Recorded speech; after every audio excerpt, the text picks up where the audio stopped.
Maayong adlaw mga kapatid, liway abas ni para sa News 5 Bisaya.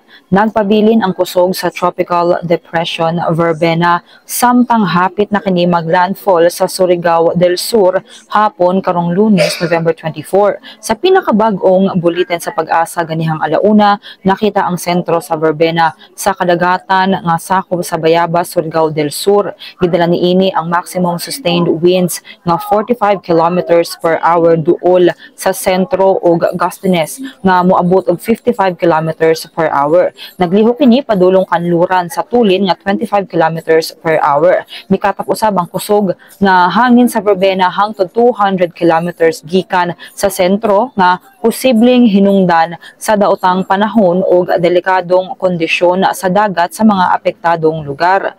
Gisaka na sa signal number 1 ang pipila ka lugar sa Visayas. Apil sa mga posibleng maapektuhan ang Antique, Aklan, Capiz, Iloilo, Guimaras, Negros Occidental, Negros Oriental, Siquijor, Cebu, Bohol, Samar, Eastern Samar, Biliran, Leyte ug Southern Leyte. Samtang sa Mindanao, maapektuhan ang Dinagat Islands, Surigao del Sur, Surigao del Norte, Agusan del Norte, Agusan del Sur, Camiguin, Misamis Oriental ug ang amihanang bahin sa Bukidnon. Kipasidaan sa pag-asa ang publiko nga magmatngon sa sunod pang mga update tungod sa posibleng kakusog nga ulan ug pagbaha nga ipahamtang sa bagyo. Kinsa naman ang update, magpadayon na sa pagbantay sa social media pages sa News 5 para sa ubang pang mga balita ug update.